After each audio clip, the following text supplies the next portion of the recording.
Já estamos de volta com o Jornal É Notícia. Estamos de volta com o segundo bloco do Jornal É Notícia. As principais informações. Jornal É Notícia.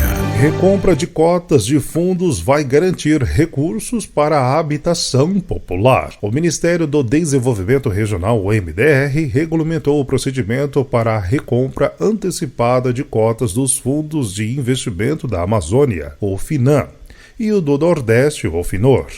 O saldo resultante dessas operações será inteiramente doado para a construção de moradias para famílias em baixa renda. Como são fundos listados na Bolsa de Valores, o FINAM e o FINOR poderão convocar leilões para a compra das cotas em posse de empresas. Isso vai servir para a extinção desses fundos, como previsto em lei. A participação desse tipo de operação será optativa ao cotista. O secretário de Fomento, em parceria com o setor privado do MDR, Fernando Diniz, explica o alcance da medida. Essa é uma medida muito interessante, porque hoje esses fundos não têm liquidez na Bolsa de Valores.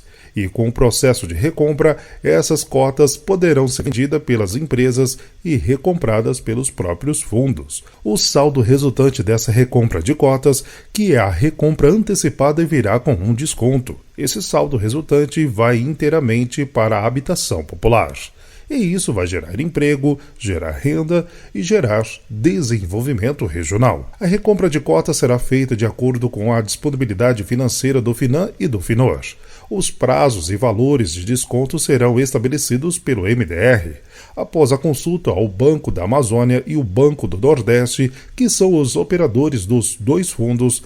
A participação nesse tipo de operação será optativa aos cotistas. O Banco do Amazônia e o Banco do Nordeste definirão o cronograma das etapas de recompra das frações. As principais informações.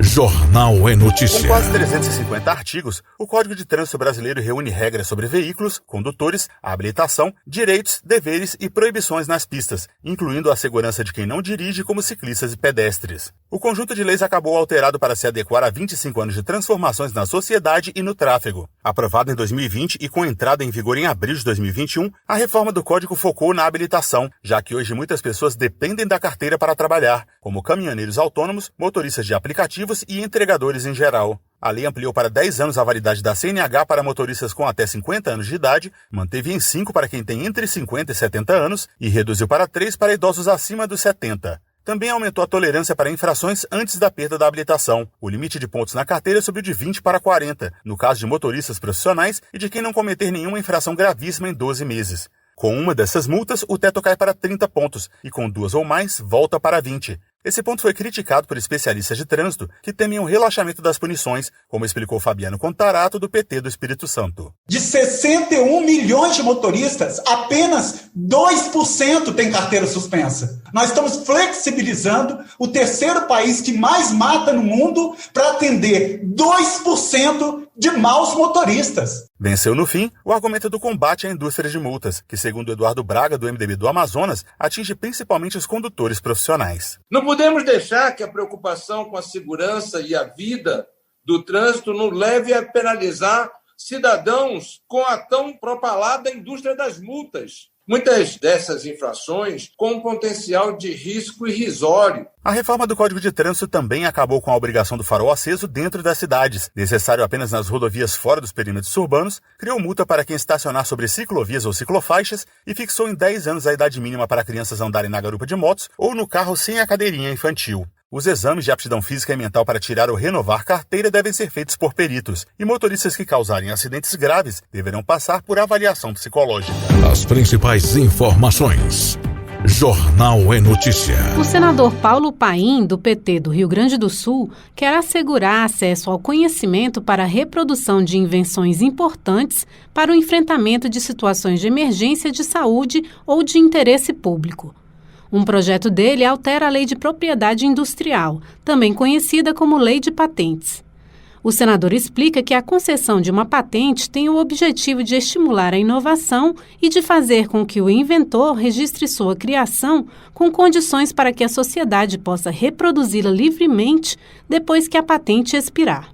Mas Paulo Paim argumenta que muitas vezes os pedidos de registros não são redigidos de forma explícita, o que impede a reprodução das invenções. Apresentei o PL 2505 para obrigar o compartilhamento das informações e amostra dos materiais biológicos essenciais à produção dos medicamentos. A concessão de patente para proteger e estimular as inovações não pode ser uma barreira para a produção e fornecimento em massa de medicamentos e vacinas para a população em caso de emergência de saúde. A vida está acima do lucro. Paulo Paim explicou que reapresentou a proposta após o presidente Jair Bolsonaro vetá-la integralmente. O Congresso Nacional deu um importante passo ao aprovar o PL 12 de 2021 de nossa autoria, que foi convertido na Lei 14.200. Permite a quebra de patente de medicamentos e vacinas em caso de emergência de saúde pública, como a causada pelo novo coronavírus. Infelizmente, o presidente da República vetou a parte mais importante do projeto. Considerando todos os subsídios, isenções e compensações que as empresas farmacêuticas já recebem,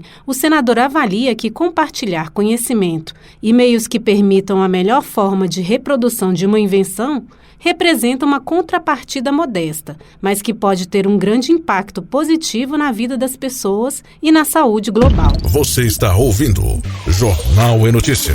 A lei sancionada tem o objetivo de proteger o patrimônio histórico, as amostras significativas e possibilitar a realização de pesquisas e passeios no local. Criado em 1939, o Parque Nacional da Serra dos Órgãos mantém a preservação dos últimos resquícios da flora e da fauna da Mata Atlântica. A nova lei incorpora áreas de cobertura florestal íntegra e retira áreas ocupadas há décadas, como as áreas rurais do Vale do Bonfim, em Petrópolis, e o bairro da Barreira, em Guapimirim. O senador Carlos Portinho, do PL do Rio de Janeiro, explicou que a alteração foi sugerida pela comunidade e pelo Instituto Chico Mendes de Conservação da Biodiversidade, responsável pela gestão do parque. As regras do PL equacionam os conflitos na gestão do parque, que perduram há quase 8 décadas. Portanto, entendemos que o PL em análise cumpre o objetivo de conciliar a solução de conflitos de uso no interior do Parque Nacional da Serra dos Órgãos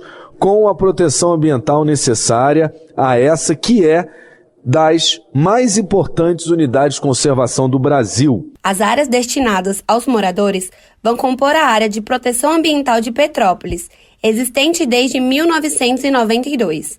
Caberá ao ICMBio promover a desapropriação das terras e as benfeitorias particulares que estiverem dentro dos novos limites do parque. As principais informações. Jornal é Notícia. Visão embaçada, dificuldade em enxergar detalhes e problemas com a visão noturna. Esses são alguns dos sintomas da DMRI, a degeneração macular, relacionada à idade que atinge pessoas com mais de 50 anos. De acordo com o Ministério da Saúde, essa doença afeta a área central da retina e é a principal causa de cegueira irreversível entre idosos. E o Dia Mundial da Retina, lembrado neste sábado, vai abordar a dificuldade que existe em fechar um diagnóstico da doença. Uma pesquisa da ONG Retina Brasil, com apoio da Rocher Pharma Brasil, mostrou que 81% dos pacientes ouvidos encontraram barreiras para chegar ao diagnóstico. Isso porque existe pouca informação sobre a doença, o que atrasa o tratamento. Muitos sintomas são encarados como parte do envelhecimento e não existe o rastreio adequado. A médica oftalmologista Maria Antonieta Leopoldi, uma das autoras da pesquisa, afirmou a importância de se procurar um especialista assim que surgir qualquer alteração visual. As pessoas começam a ter visão embaçada, a ter problemas no escuro, a ver linhas tortas, a ter dificuldade de ler jornal. Quando tiverem esses sintomas, procurem um oftalmologista, se possível, um especialista em retina. Dr. Antonieta destaca que a forma mais grave do transtorno pode levar à cegueira se não tratada de maneira eficaz.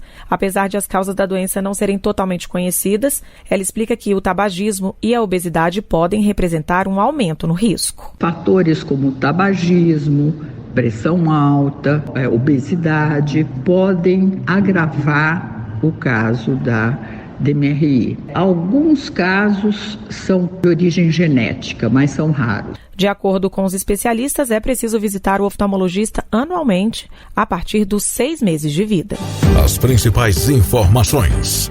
Jornal é Notícia. Mais de 1 milhão de vagas temporárias de trabalho devem ser abertas no Brasil neste semestre, segundo a Acertem, a Associação Brasileira do Trabalho Temporário. Datas importantes para o comércio, como a Black Friday e o Natal, devem impulsionar as contratações. O Lúcio Flávio de Oliveira é profissional da área de segurança e está desempregado. Ele tem boas expectativas para o período. Espero que com essas vagas temporárias nós possamos trabalhar, fazer um excelente trabalho e que possamos também ser efetivados. A abertura de vagas temporárias se deve também pela melhora da economia, com a queda da inflação e a regularização na entrega de insumos, segundo o presidente da Acertem, Marcos de Abreu. Ele lembra que essa é uma boa chance para o trabalhador conquistar um emprego efetivo. Para isso, ele deve imitar o trabalhador efetivo, acatando as suas orientações, pois ele trabalha ao lado de um efetivo da empresa contratante. O trabalho temporário também aceita candidatos ao primeiro emprego. A vaga temporária fica registrada na carteira de trabalho e dá direitos como 13º, férias e FGTS. A contratação pode durar até 180 dias e ser prorrogada por mais 90. Interessados podem se cadastrar nas agências credenciadas pelo governo federal. A lista é acessível no site da Associação Brasileira do Trabalho Temporário. Você está ouvindo Jornal é Notícia. Pesquisa: 56% dos brasileiros acreditam em melhoria das finanças pessoais até o fim do ano. Pesquisa da Confederação Nacional da Indústria, CNI, em parceria com a FEASB, mostra que 56% dos brasileiros avaliam que a situação econômica pessoal vai melhorar até o fim do ano. Também, de acordo com o estudo, 6% acham que não haverá mudanças e 16% acredita que as dificuldades irão aumentar. O otimismo em relação à situação econômica pessoal ocorre mesmo em meio à inflação de 10,7% nos últimos 12 meses. De acordo com o Instituto Brasileiro de Geografia e Estatística IBGE, Marcelo Azevedo, gerente de análise econômica da CNI, explica o que é por trás dessas avaliações. A gente acredita em duas coisas. Uma delas é que a inflação aparentemente passou de seu pior ponto. Aquela sensação de alta generalizada nos preços parece ter ficado para trás, e com isso dá algum otimismo para a população, acredita ele. O segundo fator é a queda do desemprego. A gente vê uma recuperação importante do mercado de trabalho, então as pessoas estão conseguindo emprego, sentindo-se mais seguras de seu próprio emprego e têm a crença de que isso vai continuar até o final do ano. E por isso, essa crença é de uma situação econômica pessoal melhor, completa. Segundo o Cadastro Geral de Empregos e Desempregados, CAGED, o Brasil teve saldo de 277.944 mil vagas, diferente entre as admissões e demissões, no mercado de trabalho no primeiro semestre deste ano. Em 2021, o saldo foi de quase 2,7 milhões. Embora haja confiança de que a situação econômica pessoal vai melhorar independentemente da faixa salarial, a expectativa de dias melhores aumenta conforme a renda, sobre o que indica o levantamento. Entre os entrevistados que ganham até um salário mínimo em meio, 53% creem que as finanças vão melhorar até o final do ano. Essa é uma percepção de 67% daqueles que recebem mais do que 5 salários mínimos. Azevedo atribuiu essa diferença ao peso da inflação, principalmente nos 2 alimentos, sobre o orçamento das famílias mais pobres. As principais informações. Jornal é Notícia. Você acabou de conferir mais uma edição do Jornal é Notícia. Voltaremos amanhã, terça-feira. Aquele abraço. Você conferiu mais uma edição do Jornal é Notícia. Voltaremos na próxima edição.